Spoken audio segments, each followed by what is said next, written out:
بسم اللہ الرحمن الرحیم۔ السلام علیکم۔ عام طور پر رات کا مطلب سمجھا جاتا ہے تاریکی، اندھیرا، سورج غروب ہو جانے کے بعد کا وقت یا پھر دن کی روشنی کے ختم ہو جانے کا نام۔ لیکن اگر آپ غور کریں تو قرآن پاک میں رات یا پھر لیل کو بالکل ہی ایک علیحدہ تخلیق کے طور پر بتایا گیا ہے کہ جیسے اس کی پیدائش سیپریٹلی ہوئی ہو۔ مثلا سورہ انبیاء کے جس میں اللہ تعالیٰ کی بڑی اور طاقتور مخلوقات کا ذکر ہے، غور سے اس کی 33 نمبر آیت دیکھیں کہ وہی اللہ ہے کہ جس نے رات اور دن کو اور سورج اور چاند کو تخلیق کیا۔ رات اور دن یعنی پہلے رات کی تخلیق ہوئی اور پھر بعد میں دن کی۔ گویا رات ایک بالکل علیحدہ مخلوق تھی کہ جسے پہلے پیدا کیا گیا۔ اسی سے ملتی جلتی ایک اور آیت سورہ انعام میں بھی ہے کہ تمام تعریفیں اللہ ہی کے لیے ہیں کہ جس نے آسمانوں اور زمین کو پیدا کیا اور اندھیروں اور نور کو بنایا، یعنی اندھیرے نور سے پہلے بنے۔ رات یا لیل صرف روشنی کے نہ ہونے کا نام نہیں ہے، بلکہ یہ علیحدہ سے پیدا ہوئی ایک مخلوق ہے۔ لیکن بات صرف یہاں تک ہی نہیں رہتی، بلکہ مزید حیرت انگیز ہو جاتی ہے۔ غور کریں کہ قرآن میں بیان کیے گئے بہت سارے بڑے بڑے واقعات رات کے وقت شروع ہوئے ہیں۔ مثلا الحاقہ کے مطابق قوم عاد پر جو آندھی آئی تھی وہ 7 راتوں اور 8 دن تک چلی تھی، یعنی وہ شروع رات کو ہوئی تھی اور پھر دن کو کنٹینیوڈ رہی تھی۔ پھر الاسراء کے مطابق معراج کا واقعہ رات کے وقت ہوا تھا۔ الحجر کے مطابق لوط علیہ السلام کو حکم یہ ہوا کہ آپ رات کے ایک حصے میں اپنے گھر والوں کو سدوم اور عمورہ کی بستیوں سے نکال لے جائیں، کیونکہ آج رات یہاں پر عذاب آنے والا ہے۔ پھر موسیٰ علیہ السلام کو بھی جو حکم ملا تھا کہ بنی اسرائیل کو لے کر مصر سے چلے جائیں، الدخان کے مطابق وہ حکم رات ہی کے وقت کا ملا تھا کہ رات کو میرے بندوں کو مصر سے نکال کر لے جاؤ۔ نبی علیہ السلام نے مکہ سے ہجرت رات کے وقت کی تھی۔ قرآن پاک کی اہم ترین آیات میں سے ایک کہ جس کے متعلق یہودیوں نے حضرت عمر ابن خطاب رضی اللہ تعالیٰ عنہ کو کہا تھا کہ عمر، اگر یہ آیت ہم پر نازل ہوتی تو ہم اس دن کو عید کا دن بنا لیتے، یعنی المائدہ کی 3 آیت کہ آج میں نے تمہارے لیے تمہارا دین مکمل کر دیا۔ یہ حکم اور یہ آیت رات کے وقت نازل ہوئے تھے۔ نبی علیہ السلام نے فرمایا کہ شعبان میں ایک رات ایسی آتی ہے کہ جب اللہ تعالیٰ اپنی مخلوقات کی طرف جھانک کر دیکھتا ہے۔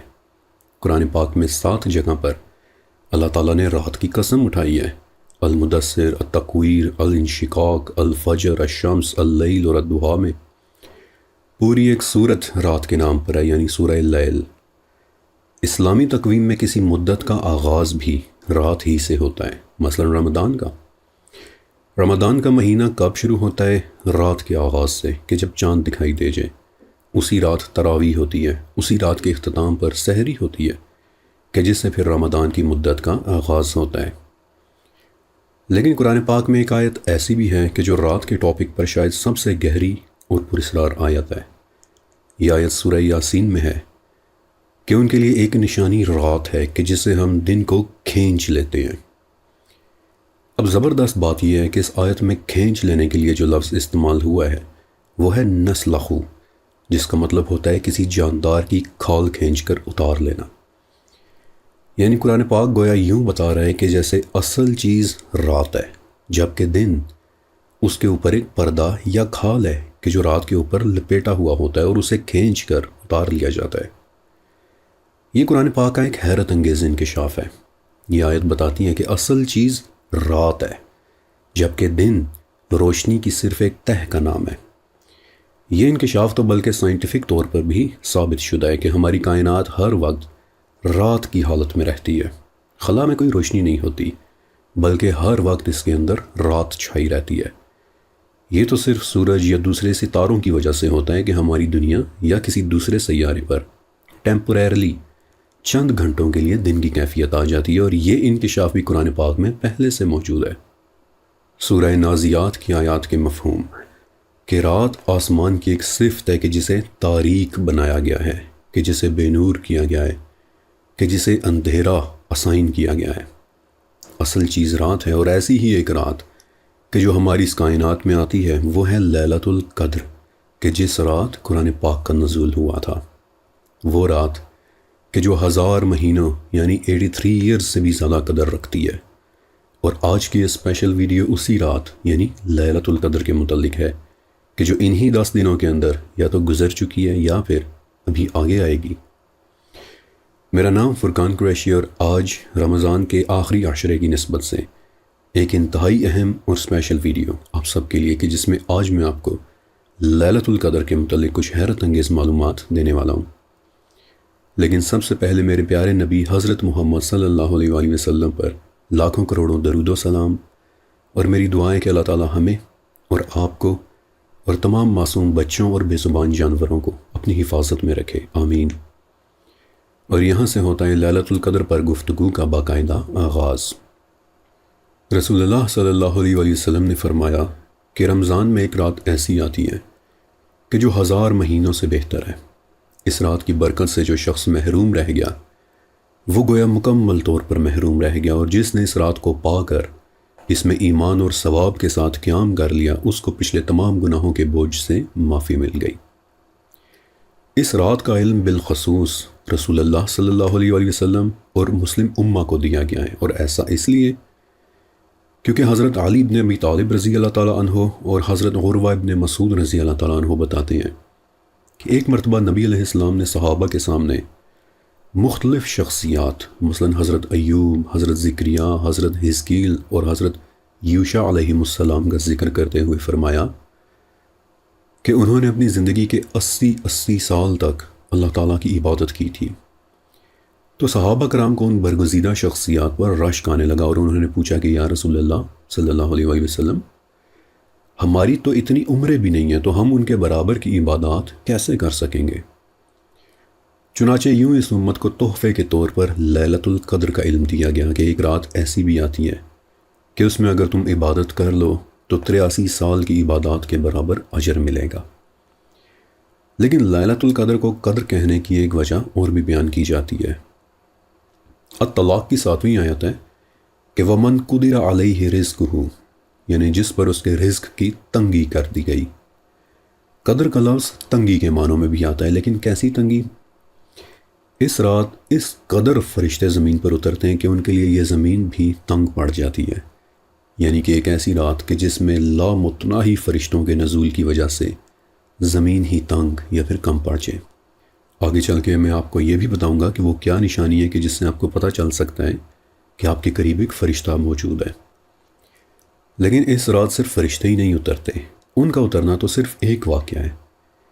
لیلۃ القدر کی رات پیش آنے والا سب سے بڑا واقعہ قرآن پاک کا نزول ہے۔ انا انزلناہ فی لیلۃ القدر، کہ ہم نے اسے لیلۃ القدر میں نازل کیا ہے، اور یہی اعلان الدخان میں بھی ہے کہ انا انزلناہ فی لیلۃ مبارکۃ، کہ ہم نے اسے ایک بابرکت رات میں اتارا ہے۔ لیلۃ القدر وہ رات ہے کہ جب قرآن پاک 7ویں آسمان کے اوپر لوح محفوظ سے پہلے آسمان یعنی آسمان دنیا پر موجود بیت العزت میں نازل ہوا تھا، کہ جہاں سے پھر بتدریج اسے 23 سال کے عرصے میں وحی کی صورت میں وقتاً فوقتاً رسول اللہ پر نازل کیا گیا۔ بیت العزت کیا ہے؟ امام طبری رحمۃ اللہ علیہ فرماتے ہیں کہ کعبہ کے مقابل ہر آسمان میں ایک گھر موجود ہے۔ 7ویں آسمان والے گھر کا نام آپ سب نے سن رکھا ہوگا، یعنی بیت المعمور، کہ جس میں اتنے فرشتے عبادت کرتے ہیں کہ ایک دن جو فرشتہ عبادت کر لے دوبارہ قیامت تک اس کی باری نہیں آ پاتی۔ تو 7ویں آسمان پر بیت المعمور ہے، جبکہ پہلے آسمان پر یہ گھر بیت العزہ یا پھر بیت العزت کہلاتا ہے۔ اور 7ویں صدی کے ایک بہت بڑے محدث اور مفسر مقاتل ابن حیان رحمۃ اللہ علیہ بتاتے ہیں کہ تقریباً سبھی علماء اس بات پر متفق ہیں کہ بیت العزت ہی وہ جگہ ہے کہ جہاں لیلۃ القدر کی رات قرآن پاک نازل ہوا تھا۔ لیلۃ القدر کے نام کی وجہ تسمیہ قدر یعنی تقدیر اور احکام کے معاملات بھی سمجھے جاتے ہیں۔ سورہ دخان ہی کی ایک اور آیت ہے کہ اس رات ہر حکمت والے کام کا فیصلہ کیا جاتا ہے۔ تمام مخلوقات کی تقدیروں میں جو کچھ لکھا گیا ہے اس کا وہ حصہ کہ جو اس لیلۃ القدر سے اگلی لیلۃ القدر تک کے درمیان پیش آنا ہو، وہ احکامات اس رات فرشتوں کے حوالے کیے جاتے ہیں۔ مثلا کسی کی عمر کا اندازہ، کسی کی موت کا وقت، کسی کے رزق کی مقدار، بارشوں کا تعین، پیداوار کی بہتات، یہاں تک کہ کسی کے نصیب میں لکھا جانے والا حج بھی۔ یہ تمام احکامات لکھے تو شعبان کی 15ویں رات کو جاتے ہیں، لیکن فرشتوں کے سپرد انہیں لیلۃ القدر میں کیا جاتا ہے۔ لیکن جو بھی حکم اس رات کو ہو، اس کے پیچھے سراسر سلامتی ہی سلامتی ہوتی ہے، اور یہ بات القدر کی اپنی ایک آیت سے پتہ چلتی ہے کہ سلام ہی حتی مطلع الفجر، کہ یہ رات سراسر سلامتی ہے فجر کے طلوع ہونے تک۔ لیلۃ القدر میں روح اور فرشتے بھی اترتے ہیں، لیکن ان کے متعلق میں آپ کو تھوڑا آگے چل کر بتاتا ہوں، کیونکہ وہ اس ویڈیو کا شاید سب سے زبردست حصہ ہے۔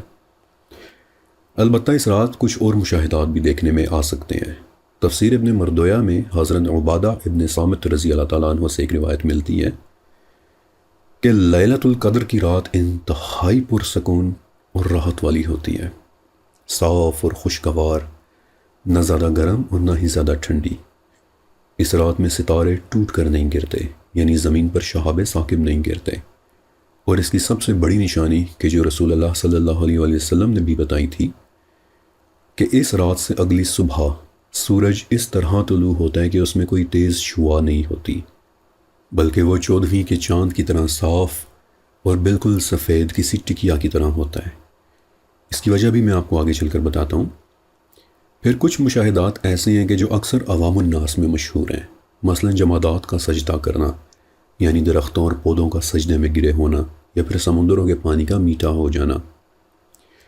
آج بہت سے لوگ ان مشاہدات کا انکار کرتے ہوئے بتاتے ہیں کہ احادیث میں ایسی کوئی نشانی نہیں ہے، اور یہ بات کافی حد تک سچ ہے بھی۔ چنانچہ میں نے اس مشاہدے کی اصل تہ تک پہنچنے کے لیے تھوڑی سی زیادہ محنت کی، اور بالآخر ایسی ایک روایت ڈھونڈنے میں کامیاب ہو ہی گیا۔ حضرت عبید ابن عمیر رحمۃ اللہ علیہ مکہ میں رہنے والے کبار تابعین میں سے ایک تھے، یعنی کہ صحابہ کرام کے بڑے شاگردوں میں سے ایک۔ بلکہ امام بخاری تو یہاں تک بھی ذکر کرتے ہیں کہ عبید ابن عمیر نے صحابی ہونے کا درجہ بھی پایا ہے۔ بہرحال عبید ابن عمیر بتاتے ہیں کہ رمضان کی ایک رات ہم سمندروں میں کسی سفر پر تھے، اور کچھ نشانیاں دیکھ کر ہمیں احساس ہوا کہ جیسے آج کی رات ہم نے لیلۃ القدر پا لی ہے، اور جانچنے کی خاطر ہم نے ایک طرح کے ٹیسٹ کے طور پر سمندر سے تھوڑا سا پانی نکالا، اور جب اسے چکھا تو وہ ہمیں کہیں سے بھی کھارا نہیں لگا، بلکہ خوشگوار حد تک پینے کے قابل ہو چکا تھا۔ تو سمندروں کا میٹھا ہو جانا یا جمادات کا سجدے میں گر جانا، کچھ علماء کہتے ہیں کہ یہ مشاہدات اگر ہوتے بھی ہیں تو سب کو نہیں دکھائی دیتے۔ کچھ مشاہدات تھے کہ جو صرف صحابہ کرام کے لیے ہوتے تھے، اور کچھ مشاہدات اللہ کے برگزیدہ بندوں کے لیے ہوتے ہیں۔ اس حوالے سے ایک بہت چھوٹا سا واقعہ میں آپ کے ساتھ ضرور شیئر کروں گا کہ جو حیات الصحابہ کی 3 جلد میں درج ہے، جہاں حضرت عبداللہ ابن عمر رضی اللہ تعالیٰ عنہ بتاتے ہیں کہ میں بدر کے میدان میں چلتا چلا جا رہا تھا کہ اچانک ایک آدمی زمین پھاڑ کر ایک گڑھے میں سے رینگتا ہوا اس طرح باہر نکلا کہ اس کا سر اور منہ مٹی کے ساتھ اٹے پڑے تھے، اور اس کے گلے میں ایک عجیب موٹی سی زنجیر پڑی تھی، اور وہ چیخیں مار مار کر کہہ رہا تھا کہ عبداللہ مجھے پانی پلا دے، عبداللہ مجھے پانی پلا دے۔ اب یہاں ہم جیسا کوئی شخص ہوتا تو یہ دیکھ کر اس کا تو شاید ہارٹ فیل ہو جاتا، لیکن ابن عمر رضی اللہ تعالیٰ عنہ بتاتے ہیں کہ میں ٹھہر گیا اور دیکھنے لگا کہ یہ کون ہے، کیا یہ مجھے جانتا ہے کہ جو مجھے میرا نام لے لے کر پکار رہا ہے؟ لیکن اچانک اسی گڑھے میں سے ایک اور انتہائی ظالم قسم کا شخص نکلا کہ جس نے اس کی زنجیر کا دوسرا کنارہ پکڑا ہوا تھا، اور اس نے چلا کر کہا کہ عبداللہ اسے پانی مت دینا، اور گھسیٹ کر وہ شخص اس مجرم کو گڑھے کے اندر واپس لے گیا۔ اللہ مستعان۔ یہ منظر دیکھ کر ابن عمر بھی تھوڑا سا پریشان ہو گئے، اور بتاتے ہیں کہ میں بھاگا بھاگا رسول اللہ صلی اللہ علیہ وسلم کی خدمت میں گیا اور پورا واقعہ آپ کے گوشے گزار کر دیا، تو آپ نے مجھ سے تصدیق کی کہ عبداللہ کیا واقعی تم نے اسے دیکھا ہے؟ میں نے اس بات میں سر ہلایا تو آپ نے فرمایا کہ وہ ابو جہل تھا، اور قیامت تک اسے یوں ہی عذاب ہوتا رہے گا۔ اللہ مستعان۔ تو یہ واقعہ اس بات کی ایک شہادت ہے کہ ہر واقعہ ہر ایک کے دیکھنے کے لیے ہوتا بھی نہیں ہے۔ میں آپ کو درجنوں ایسے واقعات سنا سکتا ہوں کہ جن میں بڑے بڑے ناموں نے، حضرات نے ایسے ایسے حیرت انگیز مشاہدات کیے ہیں کہ جنہیں ہم جیسا عام شخص سوچ بھی نہیں سکتا۔ تو اگر لیلۃ القدر کی رات جمادات اپنے رب کے حضور سجدہ کرتی بھی ہیں تو رب اس قابل ہے کہ اس کے سامنے سجدہ ریز ہوا جائے، بلکہ رحمان کی تو ڈائریکٹ ایک آیت بھی ہے کہ ستارے اور درخت دونوں رب کے حضور سجدہ کرتے ہیں۔ تو اللہ جسے دکھانا چاہے یہ حیرت انگیز مشاہدات دکھا بھی سکتا ہے۔ لیکن اب ایک انتہائی اہم سوال کہ لیلۃ القدر آخر آتی کب ہے؟ آپ جان کر حیران ہوں گے کہ 40 مختلف اقوال موجود ہیں کہ لیلۃ القدر کب آتی ہے۔ میں آپ کو 40 کے 40 تو نہیں سنا سکتا، البتہ وہ راتیں کہ جن میں اسے پا لینے کے چانسز سب سے زیادہ ہیں ان کے متعلق انشاءاللہ میں آپ کو ضرور بتاؤں گا۔ حضرت ابو ذر غفاری رضی اللہ تعالیٰ عنہ بتاتے ہیں کہ باقی تمام صحابہ کی نسبت سب سے زیادہ میں نبی علیہ السلام سے لیلۃ القدر کے متعلق پوچھا کرتا تھا۔ تو ایک دن میں نے پوچھا کہ یا رسول اللہ، یہ رمضان میں ہوتی ہے یا کسی اور ماہ میں؟ تو آپ نے فرمایا کہ رمضان میں۔ میں نے پوچھا کہ یہ رات صرف انبیاء کی موجودگی میں آتی ہے یا پھر ان کے بعد بھی آئے گی؟ تو آپ نے فرمایا کہ یہ قیامت تک آتی رہے گی۔ میں نے کچھ دیر توقف کرنے کے بعد موقع ملتے ہی پھر پوچھا کہ یا رسول اللہ، یہ رمضان کے شروع کے حصے میں آتی ہے یا پھر آخری حصے میں؟ تو آپ نے فرمایا کہ آخری حصے میں، اور اب تم مزید کچھ مت پوچھنا۔ لیکن ابو ذر بتاتے ہیں کہ میں نے پھر کچھ دیر بعد موقع دیکھ کر پوچھ لیا کہ یا رسول اللہ، یہ کن راتوں میں آتی ہے؟ تو بتاتے ہیں کہ رسول اللہ مجھ سے ناراض ہوئے اور پھر فرمایا کہ آخری طاق راتوں میں تلاش کرنا، اور اب اس کے بعد پھر تم کچھ مت پوچھنا۔ اور اس کے بعد پھر میں بھی خاموش ہو گیا۔ تو رمضان کا آخری عشرہ اور طاق راتیں، یہ وہ سب سے بڑا اشارہ ہے کہ جس کے ذریعے ہم لیلۃ القدر کو تلاش کر سکتے ہیں۔ لیکن آج کل ایک سوال بہت زیادہ پوچھا جاتا ہے کہ کس جگہ کی طاق راتوں میں، پاکستان کی طاق راتوں میں یا سعودی عرب کی طاق راتوں میں؟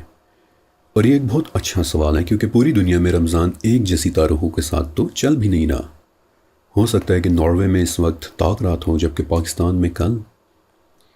تو یہ وہ وجہ ہے کہ میں نے شروع میں ہی آپ کو رات کے کانسیپٹ کے متعلق بتایا تھا کہ اللہ تعالیٰ کے نزدیک اصل چیز رات ہے۔ اور قرآن پاک میں اگر 24 گھنٹوں کا دورانیہ بھی مینشن کرنا ہو تو بھی اکثر رات کا ہی لفظ استعمال ہوا ہے۔ مثلا الاعراف کی آیت کہ ہم نے موسیٰ سے 30 راتوں کا وعدہ کیا، یعنی کہ وہ 30 راتیں بھی تھیں اور 30 دن بھی۔ ایسی ہی ایک اور مثال سورہ مریم میں ہے کہ جہاں حضرت زکریا علیہ السلام اللہ تعالیٰ سے دعا کر رہے ہیں کہ مجھے ایک نیک اولاد عطا فرما، اور اللہ تعالیٰ نے ان کی دعا قبول فرمائی اور فرمایا کہ اس قبولیت کی نشانی یہ ہے کہ تم 3 راتوں تک کسی سے بات نہیں کر سکو گے۔ تو یہ صرف 3 راتیں ہی نہیں تھیں بلکہ یہاں 3 راتوں سے مراد راتیں بھی ہیں اور دن بھی۔ اور یہ پوری کائنات اسی کازمک آرڈر کو فالو کر رہی ہے کہ اصل چیز رات ہے کہ جو کائنات میں ہر طرف پھیلی ہوئی ہے، اور پوری کائنات میں لیلۃ القدر ایک ہی ساتھ نازل ہوتی ہے۔ یہ رات ہر طرف ایک ہی وقت میں پھیلی ہوتی ہے۔ ہاں، ہر ملک اپنے ہاں اس رات کو اپنے اپنے چاند کے حساب سے آئیڈینٹیفائی کرتا ہے۔ ہاں، کس رات کو یہ رات آئیڈینٹیفائی ہو سکتی ہے؟ تو اب میں آپ کو احادیث نبویہ میں سے کچھ واقعات سنانے والا ہوں کہ جنہیں سننے کے بعد آخر میں ہمیں ایک بہت ہی اہم چیز پتہ چل سکتی ہے۔ طاق راتوں میں سے بھی 3 راتیں ایسی ہیں کہ جن کے متعلق بہت زیادہ روایات موجود ہیں، بالخصوص 21ویں، 23ویں اور 27ویں۔ اور اب ہم ان میں سے ایک ایک رات کے حق میں موجود واقعات کو ڈسکس کریں گے۔ ایک رات رسول اللہ صلی اللہ علیہ وآلہ وسلم کو خواب میں لیلۃ القدر دکھائی گئی۔ آپ فرماتے ہیں کہ میں نے دیکھا کہ میں مٹی اور پانی کے درمیان سجدہ کر رہا ہوں، لیکن جب میں بیدار ہوا تو مجھے وہ رات بھلوا دی گئی۔ ان دنوں صحابہ کرام بھی آپ علیہ السلام کے ساتھ اعتکاف میں تھے، اور بتاتے ہیں کہ ابھی آپ کے اس خواب کو 2 یا 3 دن گزرے تھے کہ ایک رات ہمارے دیکھتے ہی دیکھتے کہ جب آسمان بالکل صاف تھا، اچانک کہیں سے بادل کا ایک ٹکڑا آ گیا، اور اس رات مدینہ میں اس قدر تیز بارش ہوئی کہ مسجد نبوی کی چھت تک ٹپکنے لگ گئی کہ جو کھجور کے پتوں اور کلے کے ساتھ بنی ہوئی تھی۔ اور ہم نے دیکھا کہ رسول اللہ کی بارگاہ میں سجدہ ریز ہوئے ہیں، اور وہ سجدہ مٹی اور پانی کے درمیان ہو رہا ہے، یعنی کہ یہ وہ نشانی تھی کہ اس رات لیلۃ القدر آئے گی۔ اور ابو سعید خدری رضی اللہ تعالیٰ عنہ بتاتے ہیں کہ وہ رات 21ویں رات تھی۔ چنانچہ 21ویں رات کے حوالے سے بھی احادیث مل جاتی ہیں، اور امام شافعی رحمۃ اللہ علیہ کا جھکاؤ تو ہمیشہ 21ویں رات پر ہی رہا ہے، کیونکہ وہ مٹی اور پانی والی اس روایت کو بہت زیادہ پسند کرتے تھے۔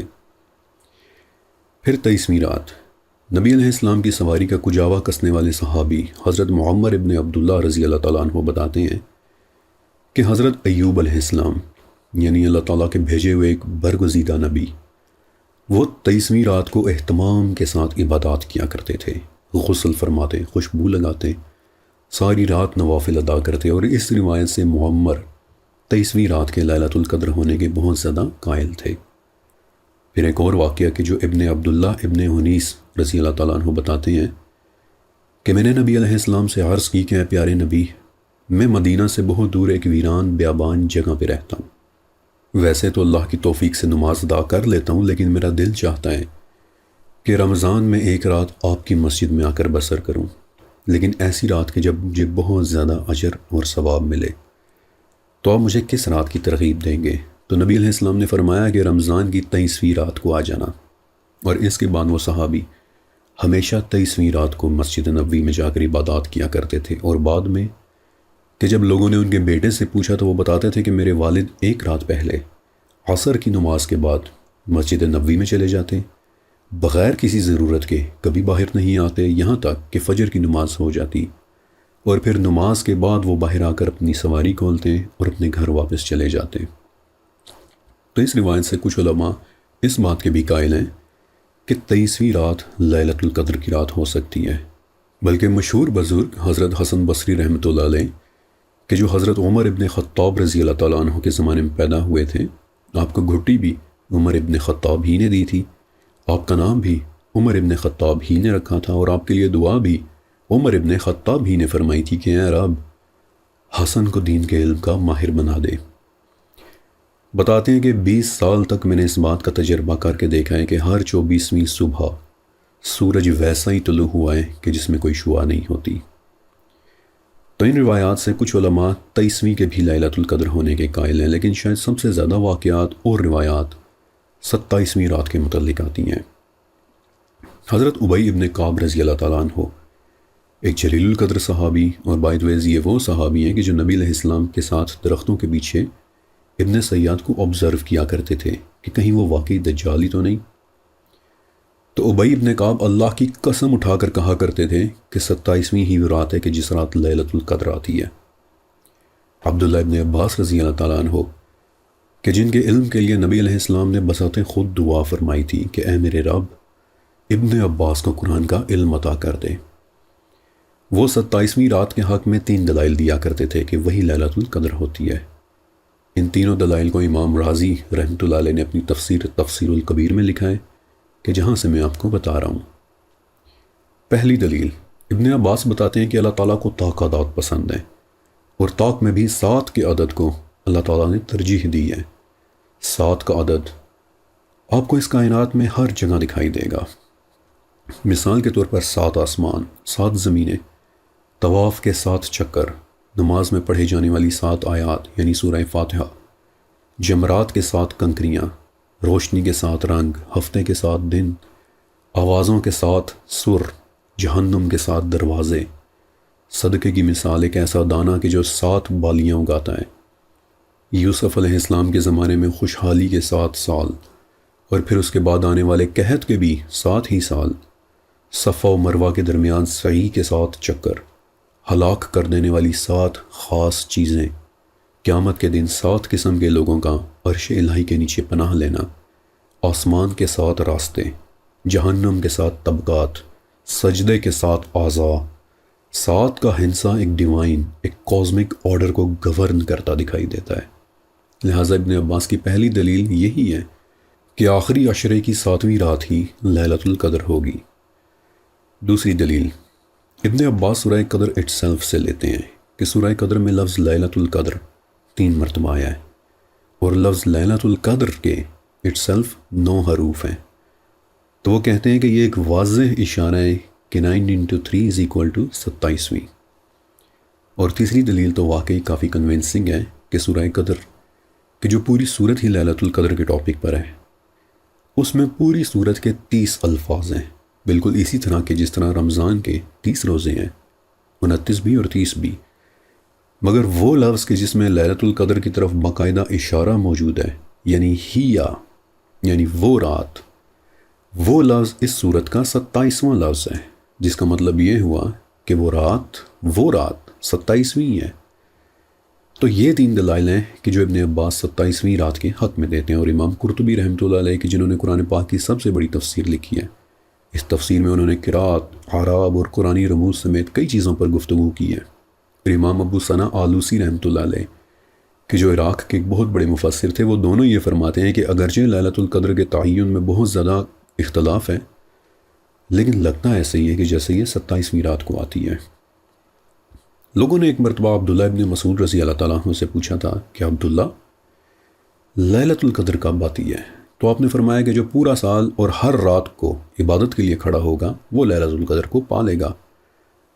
تو اس کے بعد لوگوں نے ابی ابن کعب رضی اللہ تعالیٰ عنہ سے پوچھا کہ عبداللہ یوں کہہ رہے ہیں، تو ابی بولیں کہ عبداللہ کو اچھی طرح پتہ ہے کہ لیلۃ القدر رمضان میں آتی ہے، انہیں یہ بھی پتہ ہے کہ وہ آخری طاق راتوں میں آتی ہے، اور وہ یہ بھی جانتے ہیں کہ وہ 27ویں رات کو آتی ہے، لیکن وہ ایسا اس لیے کہہ رہے ہیں تاکہ تم لوگ بس 27ویں کے اوپر بھروسہ کر کے نہ بیٹھ جاؤ اور دوسری رات کی عبادات کو یکسر نہ چھوڑ دو۔ تو 21ویں، 23ویں اور 27ویں ان تمام روایات کو اسٹڈی کرنے سے ہمیں یہ بھی معلوم ہو جاتا ہے کہ لیلۃ القدر ہر رمضان شفٹ بھی کر سکتی ہے، لہٰذا تمام طاق راتیں اہم ہو جاتی ہیں۔ اب اس سے پہلے کہ میں آپ کو اس عظیم رات میں ہونے والے ایک اور عظیم الشان ایونٹ کے متعلق بتاؤں، پہلے یہ جان لیں کہ لیلۃ القدر کو آخر مخفی رکھا ہی کیوں گیا ہے۔ اس کی 3 بڑی وجوہات ہیں۔ پہلی وجہ کہ اللہ تعالیٰ کی بادشاہی کے کئی بڑے اور اہم امور مخفی ہیں، مثلا وہ نام کہ جس کے بعد مانگی گئی کوئی بھی دعا رد نہیں ہوتی، یعنی اسم اعظم۔ پھر جمعے کی وہ ساعت کہ جس کے دوران ہر دعا قبول ہوتی ہے، وہ گھڑی، اور قیامت کا علم وغیرہ، یہ سب باتیں مخفی ہیں۔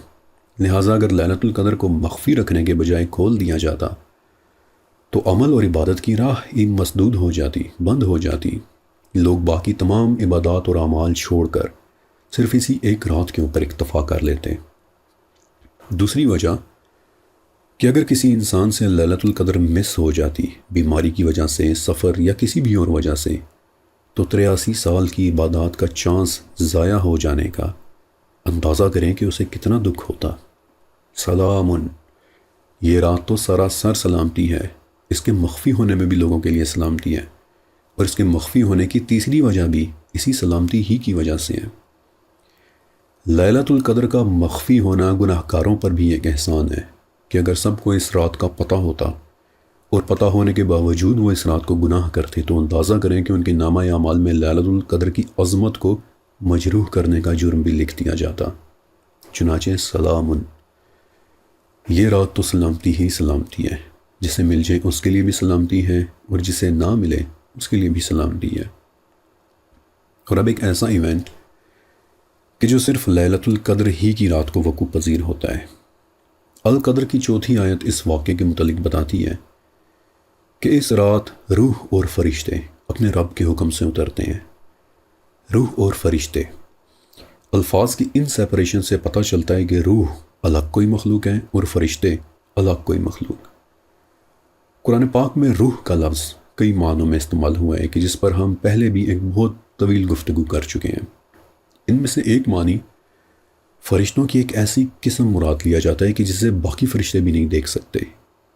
9ویں صدی کے ایک بہت بڑے مفسر حضرت مقاتل ابن سلیمان رحمۃ اللہ علیہ لکھتے ہیں کہ روح ملائکہ کے معزز ترین آرڈر میں سے ایک مخلوق ہے، اور ان کی فطرت اور ان کی تخلیق باقی فرشتوں سے بالکل ہٹ کر ہوئی ہے۔ 10ویں صدی کے شافعی مفسر المورودی اور انہی کے کانٹیمپرری امام کشیری دونوں یہ لکھتے ہیں کہ روح فرشتوں سے ہٹ کر اللہ کے لشکروں میں سے ایک لشکر ہے۔ یہ ایک ایسی مخلوق ہے کہ جو فرشتوں کے برعکس کھاتی بھی ہے اور پیتی بھی ہے، ان کے ہاتھ بھی ہوتے ہیں اور ان کے پاؤں بھی، لیکن وہ فرشتے نہیں ہیں، اور قیامت کے دن وہ فرشتوں سے ہٹ کر اپنی ہی ایک صف کے اندر کھڑے ہوں گے، جیسا کہ النبا میں آتا ہے کہ اس دن روح اور فرشتے صفیں باندھ کر کھڑے ہوں گے۔ تو ایک قول یہ ہے کہ اس رات روح بھی اترتے ہیں اور فرشتے بھی، لیکن اسی حوالے سے ایک دوسری انڈرسٹینڈنگ بھی ہے کہ روح سے مراد حضرت جبرائیل علیہ السلام ہے، اور ان کے اور باقی فرشتوں کے اترنے کے اس منظر کو امام ابن ابی حاتم رحمۃ اللہ علیہ نے اپنی تفسیر میں بہت خوبصورت طریقے سے لکھا ہے کہ سدرۃ المنتہا کی شاخوں پر، یعنی کہ وہ عظیم الشان درخت کے جس کی جڑیں چھٹے اور شاخیں 7ویں آسمان میں ہیں، اس کی شاخوں پر اس قدر فرشتے رہتے ہیں کہ ان کی تعداد کو سوائے اللہ تعالیٰ کے اور کوئی بھی نہیں جانتا۔ اس درخت کے بالکل بیچو بیچ حضرت جبرائیل علیہ السلام کا مقام ہے، یعنی کہ جہاں پر جبرائیل رہتے ہیں، اور لیلۃ القدر کی رات جبرائیل اور لامتناہی فرشتے سدرۃ المنتہا سے اتر کر نیچے زمین کی طرف آتے ہیں، یہاں سجدہ اور قیام کرتے ہیں، مومن مردوں اور مومن عورتوں کے لیے دعا کرتے ہیں۔ اور ایک روایت میں آتا ہے کہ اس رات اگر کوئی مومن مرد یا عورت عبادت کر رہا ہو اور وہ اچانک محسوس کرے کہ اس کے رونگٹے کھڑے ہو گئے ہیں، اس کا دل نرم پڑ گیا ہے، اور سب سے اہم نشانی کہ اس کی آنکھوں میں اچانک سے آنسو آ گئے ہیں، تو وہ سمجھ لے کہ اس وقت اس کے قریب کوئی فرشتہ کھڑا ہوا ہے۔ اور کعب رحمۃ اللہ علیہ فرماتے ہیں کہ اس وقت اگر کوئی شخص 3 مرتبہ لا الہ الا اللہ پڑھ لے تو پہلی مرتبہ اس کے گناہوں کی بخشش ہوتی ہے، دوسری مرتبہ اسے آگ سے نجات دی جاتی ہے، تیسری مرتبہ کے پڑھنے پر اسے جنت میں داخل کر دیا جاتا ہے۔ اور راوی بتاتے ہیں کہ میں نے پوچھا کہ یا ابو اسحاق، کیا 3 مرتبہ پڑھنے کے علاوہ بھی کوئی شرط ہے، مثلا سچے دل سے پڑھنا یا پھر محض کہہ دینا ہی کافی ہے؟ تو فرمایا کہ اس کلمے کو سچے دل کے علاوہ تو کوئی انسان پڑھ ہی نہیں سکتا۔ اے میرے دوست، کافر پر تو لا الہ الا اللہ کہنا اس قدر بھاری ہے کہ اس کی پیٹھ پر گویا کسی نے پورا پہاڑ رکھ دیا ہو۔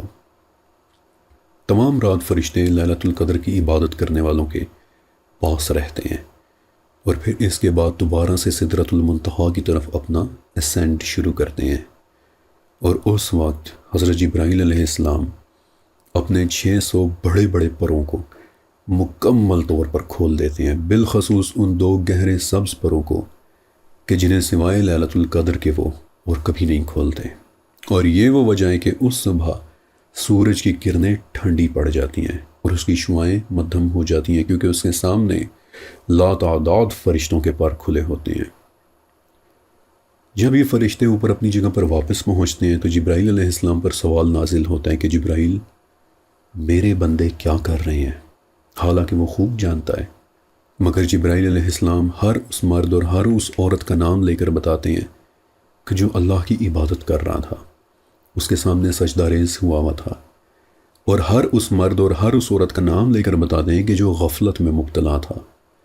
مگر پھر ان پر حکم نازل ہوتا ہے کہ جبرائیل، اگر غفلت کرنے والوں نے مرنے سے صرف 3 گھڑی پہلے بھی توبہ کر لی تو میں ان کی خطائیں معاف کر دوں گا۔